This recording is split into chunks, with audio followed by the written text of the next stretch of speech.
Foi incrível o modo como tudo se encaixou quando ele deu a explicação. Eu sei, como quando você termina um quebra-cabeças e todas as pecinhas de formato esquisito que você jura que não iam se encaixar encontram seu lugar com toda naturalidade.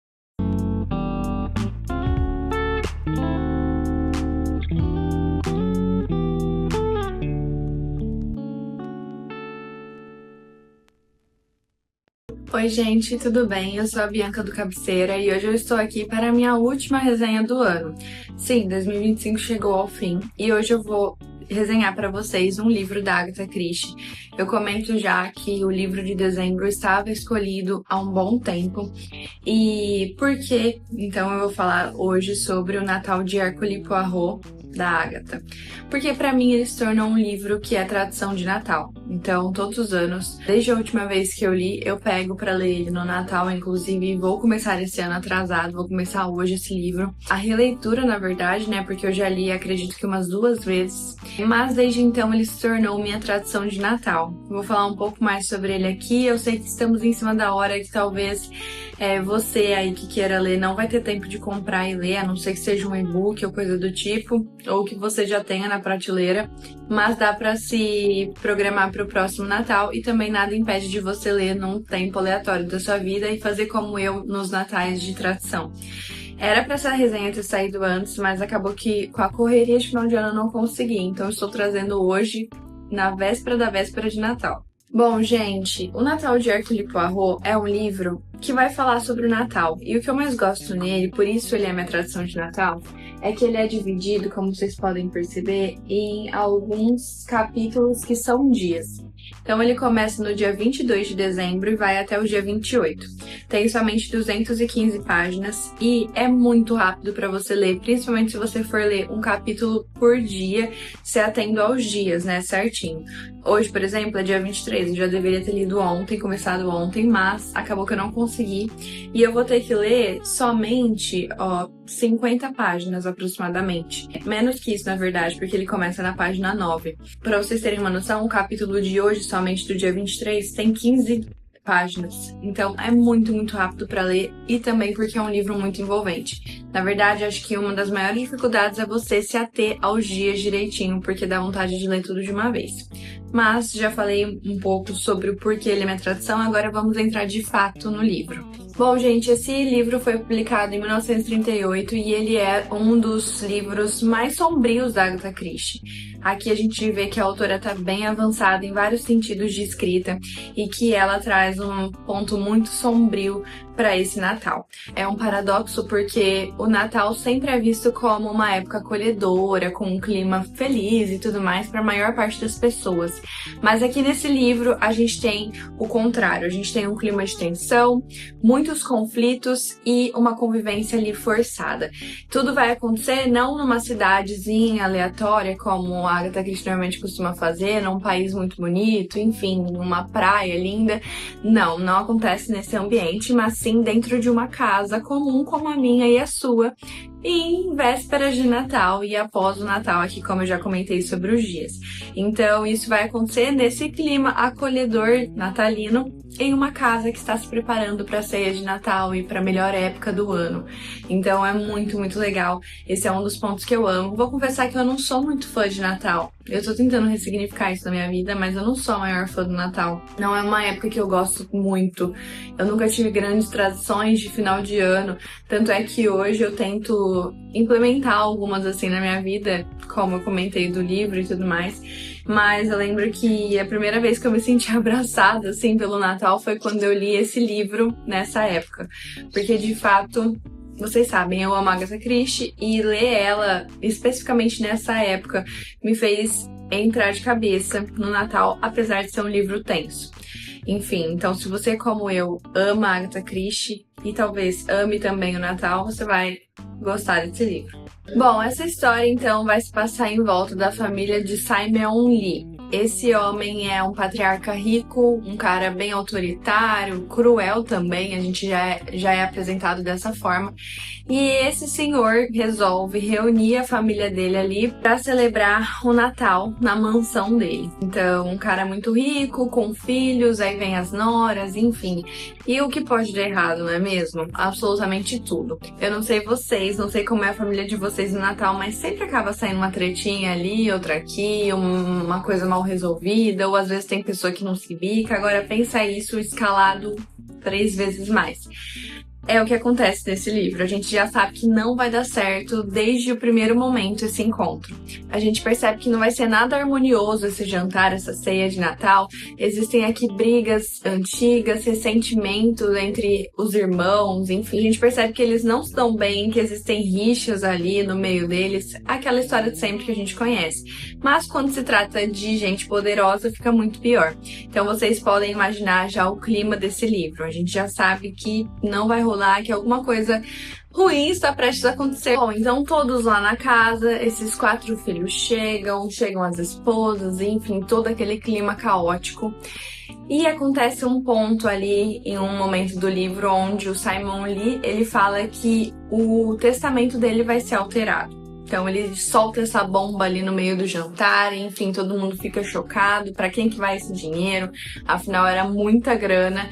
E, enfim, todo mundo fica assim, embasbacado. E a história é bem clichê mesmo de filmes de suspense, quando o testamento vai ser alterado. Eu acho que eu já li essa história e já assisti várias vezes. E então ele revela que esse testamento seria alterado, mas um detalhe, ele seria alterado somente depois das celebrações, do final de ano, do Natal e tudo mais. Mas, meus amigos, será que deu tempo desse testamento ser alterado?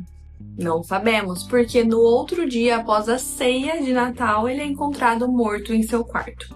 Bom, então é claro que a Agatha ia trazer um crime pra essa história, porque senão não seria ela. Apesar de não ter muitos motivos, ser uma morte um pouco sem circunstâncias e, enfim, aleatória, na verdade não tem nada de aleatório. A gente sabe que todo mundo ali dentro daquela casa, todo mundo não, mas a maior parte das pessoas iriam querer o velho rico morto.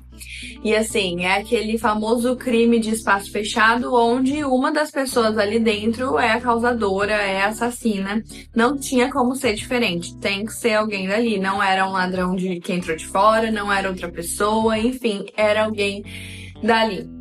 E a gente sabe que quase todos eles têm motivos para querer o pai, o sogro, enfim, seja lá quem, qual o grau de parentesco, queira aquele velho morto. E aí começa a caçada. Quem realmente matou? Qual foi o motivo? Isso acontece bem no começo, como vocês podem perceber. Começa no dia 22 e ele é morto ali depois da ceia de Natal. Então é no início do livro. Ao mesmo tempo que eu tenho ao que me apegar, eu também não tenho. Ao mesmo tempo que eu acho que eu sei, eu também não sei. Porque eu sei muito superficialmente sobre as tretas, sobre a família e sobre tudo ali. E aí começa a caçada dessa pessoa, como eu comentei. E quem vai entrar nessa história? Obviamente, nosso detetive amado do coração, Hercule Poirot. Então, Poirot deixa essa história melhor ainda. Ele é a cereja do bolo, na verdade. Inclusive, por isso o nome do livro é O Natal de Hercule Poirot. Poirot vai perder o seu Natal, perder as festas de final de ano para tentar desvendar o que de fato aconteceu, quem é o assassino, por que fez, se foi complô, enfim. E aí a gente é introduzido a de fato a investigação no livro. E aí começa, claro, o mistério total, começam os pormenores que vão se mostrando ali dentro da história, da trama, e é aquele momento Agatha Christie que todos nós conhecemos.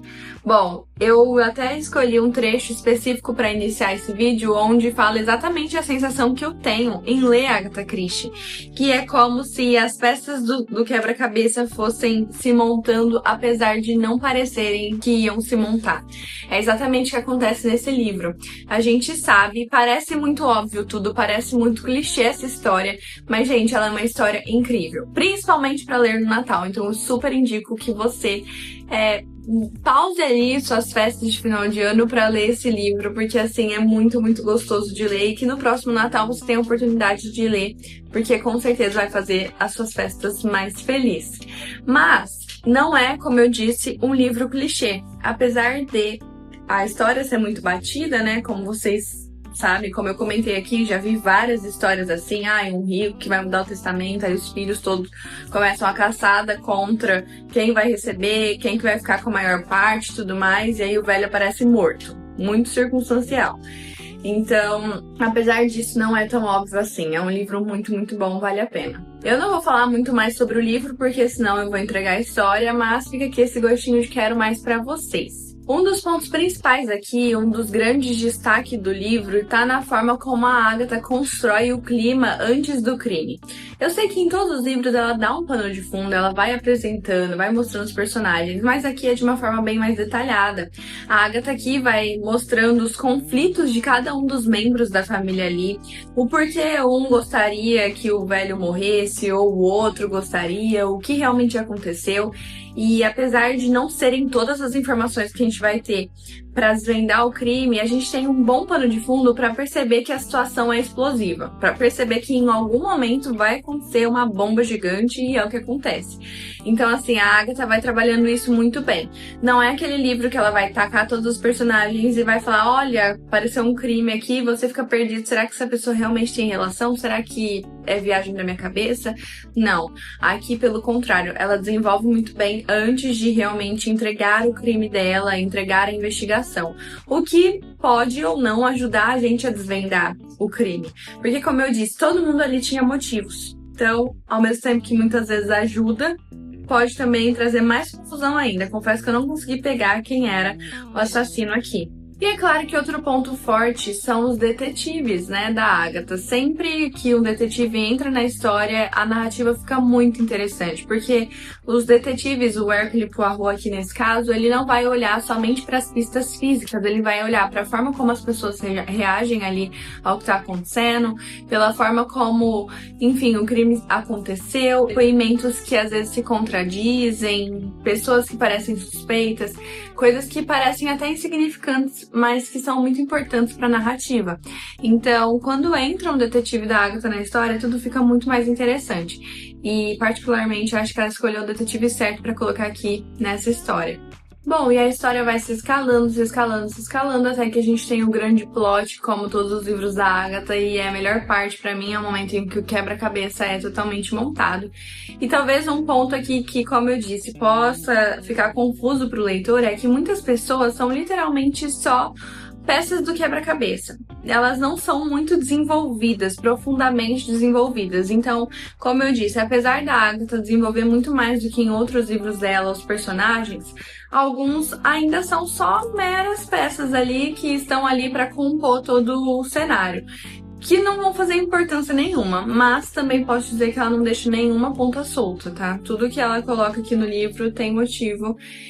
E assim, gente, é muito, muito gostoso. Eu acho que a maior graça desse livro, como eu já comentei, é você ler um pouquinho por dia. Então, lendo cada dia. Inclusive, como eu disse, os capítulos são divididos dessa forma. Por exemplo, o capítulo 3 é 24 de dezembro.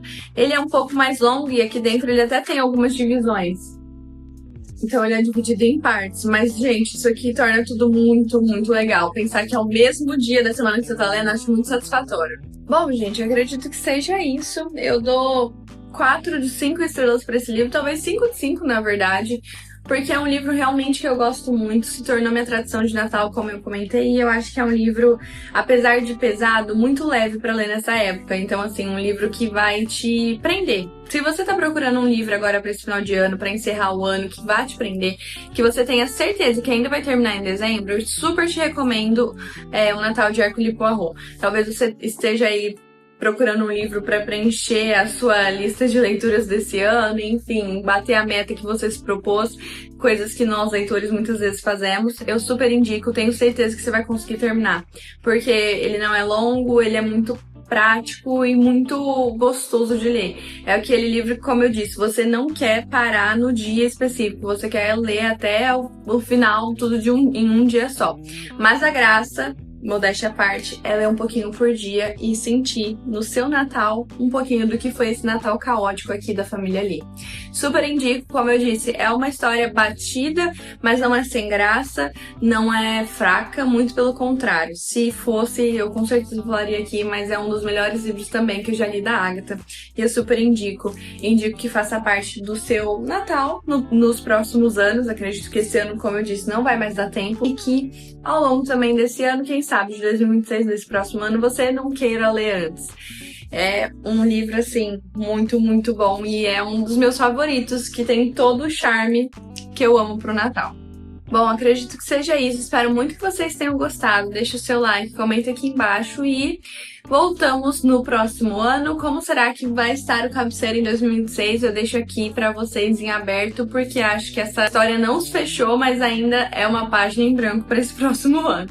Então, comenta aqui embaixo o que você pensa pro Cabeceira do próximo ano, de 2026, aquilo que vocês sentem falta, aquilo que vocês gostariam de nos trazer para 2026, dicas, enfim, o que quiserem. Estamos aqui abertos para ouvir. E é isso, gente. Um Feliz Natal para vocês, um próspero ano novo, que seja um ano muito feliz para todos nós e com muitos livros. Um beijo, tchau e até os próximos vídeos.